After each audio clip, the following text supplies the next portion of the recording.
தமிழ் நிறம் நேயர்களுக்கு அன்பு வணக்கம். மீண்டும் உங்களை சந்திப்பதில் மிகுந்த மகிழ்ச்சி. இன்றைக்கு நம்மிடையே முன்னாள் எம்பி திரு கேசிபி அவர்கள் நம்மோடு இணைந்திருக்கிறார். வாருங்கள் நேயர்களே, சார்ட்ட பேசலாம். வணக்கம் சார். வணக்கம் தம்பி. வணக்கம் சார். அதிமுகவினுடைய முன்னாள் அமைச்சர்கள் இந்து முன்னணி நடத்திய முருகர் மாநாட்டில் சிறப்பு விருந்தினரா கலந்துருக்காங்க. எப்படி சார், எப்படி பாக்குறீங்க சார்? அந்த நிகழ்வில் அவர்கள் கலந்து கொண்டதை தவிர்த்திருக்க வேண்டும்.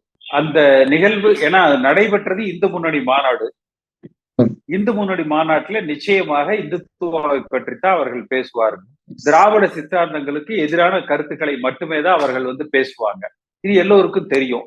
அப்படிப்பட்ட நிகழ்வில் அவர்கள் கலந்து கொள்ளாமல் தவிர்த்திருந்தால் இவர்கள் அரசியல் முதிர்ச்சி உடையவர்களாக பார்க்கப்பட்டிருப்பாங்க. திராவிடத்தை வீழ்த்த வேல் கொண்டு வருவோம் அப்படின்னு சொல்லிட்டு அந்த பிரச்சார போஸ்டர்லாம் நம்மளால பார்க்க முடியுது. அதனால அதுல கலந்துகிட்ட முன்னாள் அமைச்சர்கள் இதை பத்திலாம் எங்களுக்கு தெரியாது அப்படின்னு சொல்றத நம்ம எப்படி புரிஞ்சுக்கிறது? முன்கூட்டியே திராவிடத்தை வீழ்த்தன்னு போஸ்டர் போட்டிருக்கிற பொழுதே இவர்கள் அதை புறக்கணிச்சிருந்தாங்கன்னா அரசியல் தெளிவுள்ளவர்களாக இவர்கள் பார்க்கப்படுவாங்க. திராவிடத்தை வீழ்த்தன்னு சொல்லி போஸ்டர் வரும் பொழுதே இவர்கள் அதை தவிர்த்திருக்கணும் இல்லையா? பெரியாரை கூட நம்ம விட்டுலான்னு வச்சுக்கோங்களேன். ஆனா அண்ணா பெயரை சொல்லிட்டு, அதாவது அண்ணாவை ஒரு போலி திராவிடம் அப்படின்னு சொல்லி எல்லாம் வீடியோ போடுறத, அதை எப்படி சார், அதை எப்படி அந்த மேடையில இருந்து அவங்களால ஏத்துக்க முடிஞ்சு? இதை எப்படி நம்ம உள்வாங்கிக்கிறது சார்? பெரியாரை கூட விட்டுவிட முடியாது. பெரியார் என்பவர் ஒரு பாறைய அதை ரா கண்டென்ட் அவர் கொடுத்தார். அண்ணா என்பவர் அதை பக்குவப்படுத்தினார்.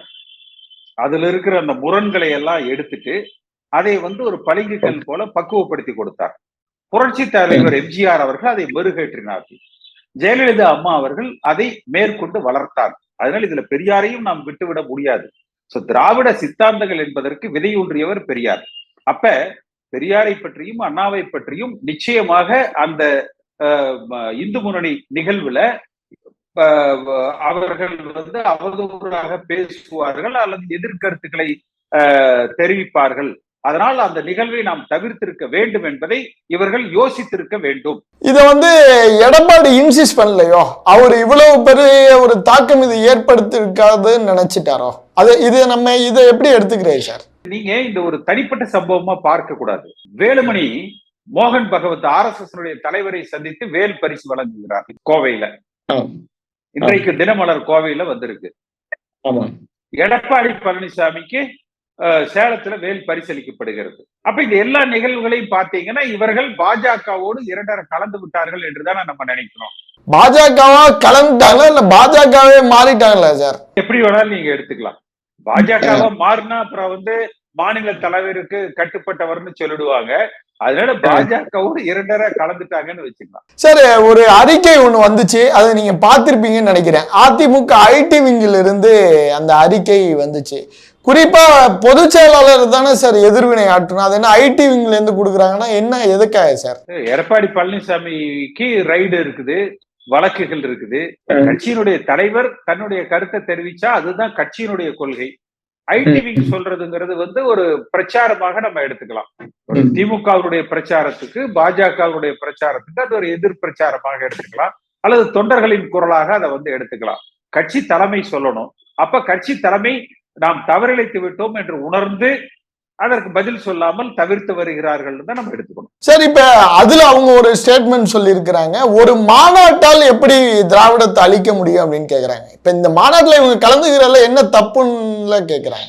இவரு தலவாய் சுந்தரம் ஒரு RSS மீட்டிங்க்கு கொடி அசைச்சு துவக்கி வச்சதுல என்ன பெருசா RSS அவர் பிடிச்சிட்டாரு, திராவிடத்தை அழிச்சிட்டாரு, எடப்பாடி பழனிசாமி அவரை கட்சி விட்டு நீக்கினாரு, அப்படி எடுத்துக்கலாம்ல சார்? அப்ப எதிர் துருவமா இருந்திருப்பாங்க அவங்களுக்கு. அப்ப அந்த சித்தாந்தம் தேவையில்லாத இல்ல திராவிடத்திற்கு எதிராக இருப்ப இப்ப கூட்டணியில இருக்காங்க, அவங்களுக்கு தேவைப்பட்டிருக்கும் சார்.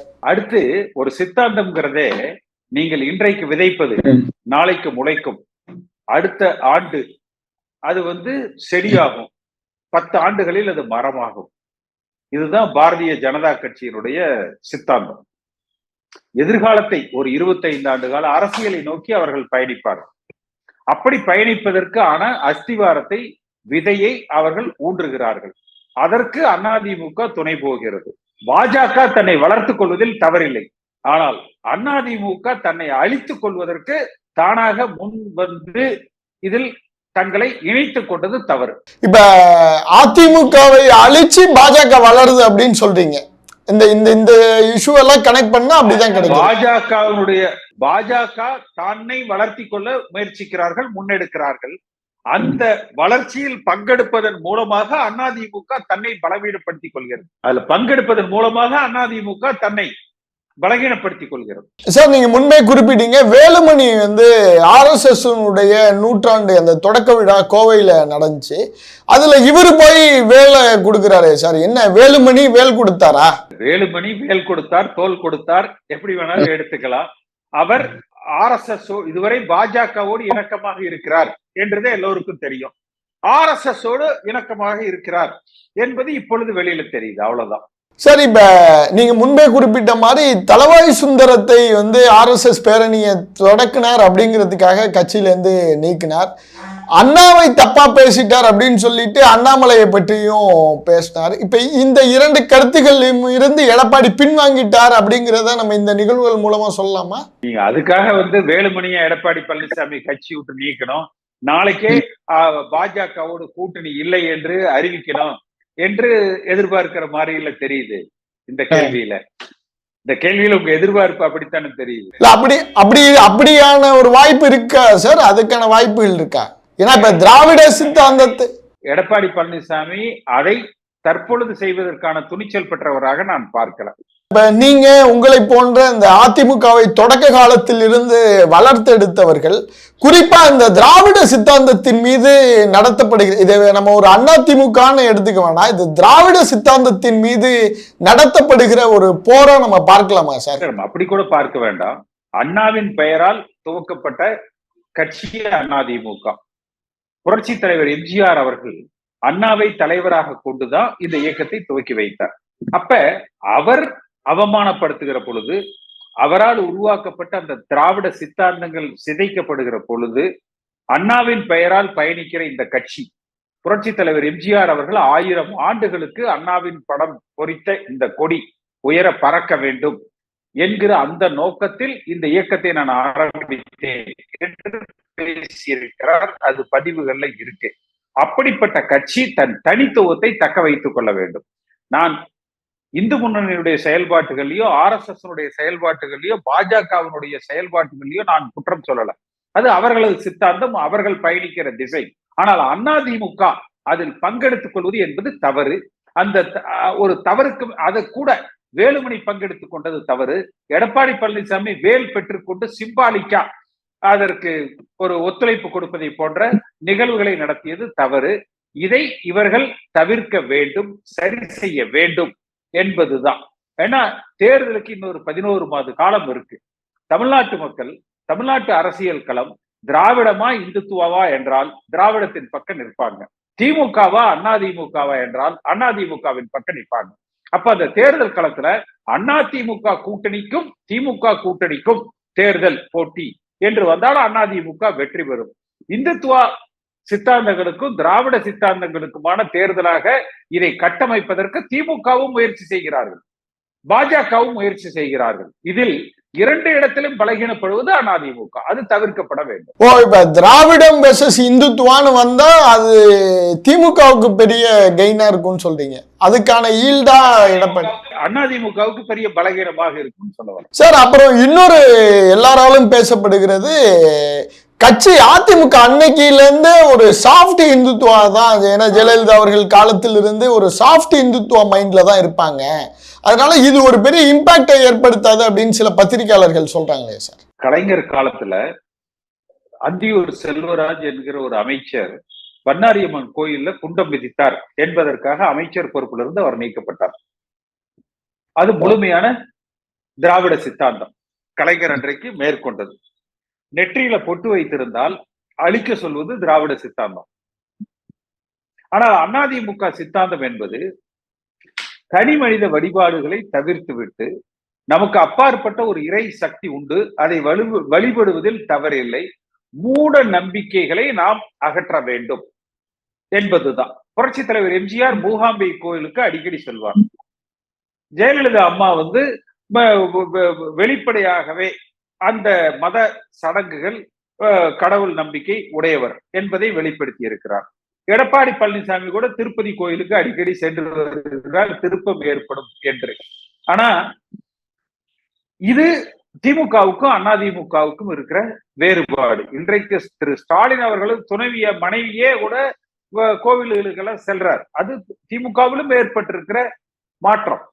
அப்ப சாப்பிட்டு, ஆனா அதே ஜெயலலிதாமா கிராம தேவதைகளுக்கு ஆடு கோழி பலியிடக்கூடாது என்று சட்டம் இயற்றிய பொழுது தமிழ்நாட்டு மக்கள் அதை ஏற்றுக்கொள்ளவில்லை. அதிமுகவுக்கு தோல்வியை பரிசீலித்தார்கள். அப்ப நீங்கள் திமுகவை போல மூடத்தனமாக மூர்க்கத்தனமாக நீங்கள் இந்து மத நம்பிக்கையை ஏற்றுக்கொள்வதில்லை, ஏற்றுக்கொள்ள வேண்டியதில்லை. அதிமுக ஏற்றுக்கொள்ளாது. ஆனால் அதற்காக மத துவேஷம் தேவையில்லை. அந்த இந்துத்துவாவை நாம் உயர்த்தி பிடித்து மற்றவர்களை தாழ்த்துகிற ஒரு எதிர்ப்பு உணர்வை, மதவாத பிளவுகளை, மதவாத அரசியலை அதிமுக ஒருபோதும் ஏற்றுக்கொண்டது இல்லை. புரட்சி தலைவர் எம்ஜிஆர் அவர்களே கூட அன்றைக்கு ஜனசங்கத்தினுடைய தலைவராக இருந்த திரு ஜனா கிருஷ்ணமூர்த்தியை சந்திப்பதற்கு மறுத்திருக்கிறார். மதவாத சக்திகளை சந்திப்பதையே புரட்சி தலைவர் எம்ஜிஆர் அவர்கள் மறுத்திருக்கிறார். ஜெயலலிதா அம்மாவும் கூட 2014, 2016 மோடியா லேடியா என்றுதான் அந்த நாடாளுமன்ற தேர்தலை சந்தித்து வெற்றி கொண்டார். அப்ப அதிமுக எம்ஜிஆர், அண்ணா, எம்ஜிஆர், ஜெயலலிதா இந்த வழிகளில் இவர்கள் பயணிக்க வேண்டுமே ஒழிய மோடி, அமித்ஷா, மோகன் பகவத் என்கிற பாதையை எடப்பாடி பழனிசாமி தவறியும் கூட அதிமுக அந்த பாதைக்கு முட்டு கொடுக்கிற, தாங்கி பிடிக்கிற பணியை செய்துவிடக் கூடாது. சார், நீங்க ஒரு நுட்பமான இடத்துக்கு நகர்த்திருக்கீங்க. ஆனா அந்த தேர்தல் அந்த இதை பார்க்கிறவர்கள்லாம் சொல்ற விஷயம் என்னன்னா, கிறிஸ்துவ முஸ்லிம் ஓட்டுகள், சிறுபான்மையினருடைய ஓட்டுகள் அதிமுகவுக்கு வர்றது ரொம்ப கம்மியாயிட்டு, அதனால இவங்க ஹிந்து ஓட்டுகளை கன்சால்டேட் பண்றதுக்கான ஒரு முயற்சியா கூட இதை எடுத்துக்கலாம்ல அப்படிங்கிற மாதிரி ஒரு பார்வை இருக்கே சார். இந்து வாக்கு வங்கி இந்துத்துவாவை சித்தாந்தமாக கொண்ட பாஜக போகுமா, வருமா? அப்படி ஒரு இந்து வாக்கு வங்கி கட்டமைக்கப்படுகிறதுனே வச்சுக்கங்க, அது யாருக்கிட்ட போகும்? பாஜக தானே போகும். அதுதான் சொல்றேன். அது பாஜகவுடைய வளர்ச்சிக்கு தானே அது பயன்படும்.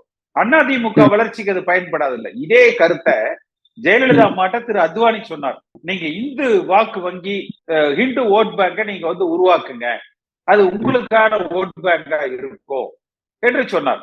ஆனால் ஜெயலலிதா அம்மா அவர்கள் அதை ஏற்றுக்கொள்ளல.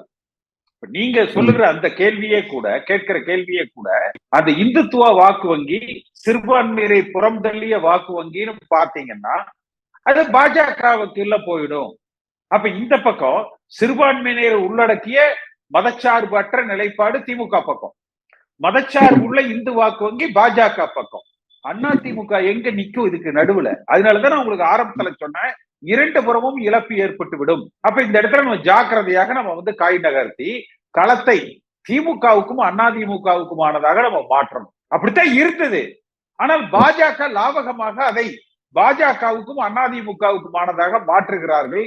இதைத்தான் 2018 நான் சொன்னேன். சொன்ன உடனே நான் கட்சி விட்டு நீக்கப்பட்டேன். இதைத்தான் இன்றைக்கு இல்ல, 8 ஆண்டுகளுக்கு முன்னால இந்த பாஜக இதைத்தான் எதிர்காலத்தில் செய்ய போகிறார்கள். நாம் இந்த இயக்கத்தை பாதுகாக்க வேண்டும் என்றால் நாம் பாஜகவிடத்திலிருந்து சற்று விலகி, அவர்கள் சித்தாந்தத்திலிருந்து விலகி இருக்கிறோம். அரசாங்கம் ஆட்சி செய்கிற பொழுது மத்திய அரசாங்கத்தினுடைய உதவி தேவை. ஆனால் கட்சி என்று வருகிற பொழுது பாஜக சித்தாந்தங்களை அதிமுக ஏற்றுக்கொள்ள கூடாதுன்னு சொன்னேன். சொல்லி அரை மணி நேரத்துல எனக்கு கட்சி விட்டு எடப்பாடி பழனிசாமி, ஓபிஎஸ் நீக்கிறாங்க. இன்றைக்கு அதனுடைய விளைவு 45% வாக்கு வங்கி 17% வாக்கு வங்கியாக சென்ற நாடாளுமன்ற தேர்தலில் குறைந்திருக்கு. சார், இப்ப நீங்க சொல்றதுல இருந்து சார், இப்ப கூட்டணியில இருக்கிறப்ப இந்த மாதிரியான இதெல்லாம் அப்புறம் எப்படிதான் சார் ஹேண்டில் பண்றது? இப்ப கூட்டணிங்கிறது ஒண்ணு உருவாயிடுச்சு. அப்ப இது மாதிரியான விஷயங்களை நம்ம ஹேண்டில் பண்றதுல அது சரியா தானே, இப்படிதானே சார் போய் ஆகணும், வேற வழி என்ன இருக்கு? கூட்டணிங்கிறது அதுதான். அப்ப முதல்ல இது பாஜகவை பொறுத்த வரைக்கும் அந்த சித்தாந்தங்களை ஸ்டேஜ் பை ஸ்டேஜா காய் நகர்த்திக்கிட்டே வர்றாங்க. முதல்ல அவர்கள் என்ன சொன்னாங்க? எடப்பாடி பழனிசாமி தான் முதலமைச்சர், ஆனா என்டிஏ ஆட்சி, பாஜக கூட்டணி ஆட்சி.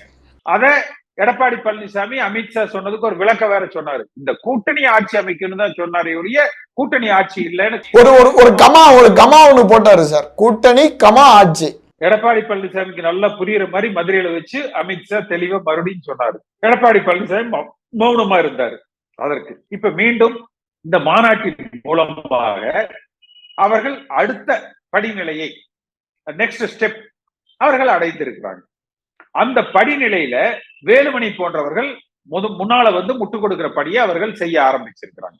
RSS சித்தாந்தங்களுக்கு பாஜகவை தாண்டி ஒரு படி முன்னால போய் RSS சித்தாந்தங்களுக்கு முட்டு கொடுக்க ஆரம்பிச்சிருக்கிறாங்க. சார், இப்படியே இந்த சூழல் போயிட்டு இருந்தா கிட்டத்தட்ட அதிமுகவும் பாஜகவும் கலந்த ஒரே நதியா ஆயிடுவாங்களோ சார்? இது அதிமுகவினுடைய எதிர்காலம் அவ்வளவுதானா? நிச்சயமா அப்படி ஆகாது. ஒரு எடப்பாடி பழனிசாமி ஒரு வேலுமணியும் மட்டும் அதிமுக இல்ல. இவர்களை பார்த்து அதிமுகவுக்கு வந்தவர்கள் யாரும் இல்ல. எம்ஜிஆரை பார்த்து வந்தவர்கள், ஜெயலலிதாவை பார்த்து வந்தவர்கள், திராவிட சித்தாந்தத்தால் ஈர்க்கப்பட்டு வந்தவர்களை அதிகமாக கொண்ட கட்சி அதிமுக. அந்த வாக்காளர்களை அதிகமாக பெற்ற கட்சி அதிமுக. இப்படி ஒரு தவறான முடிவுகள் எடுத்தால் இவர்களை புறந்தள்ளி விட்டு அந்த சித்தாந்த அரசியலை முன்னெடுப்பவர்கள், எம்ஜிஆரோடு பயணித்த என் போன்றவர்களின் முன்னெடுப்பில் இந்த இயக்கம் பயணிக்கும். சார், உங்களுடைய இந்த வாய்ப்பிற்கும் நேரத்திற்கும் நெஞ்சார்ந்த நன்றிகள் சார். நன்றி.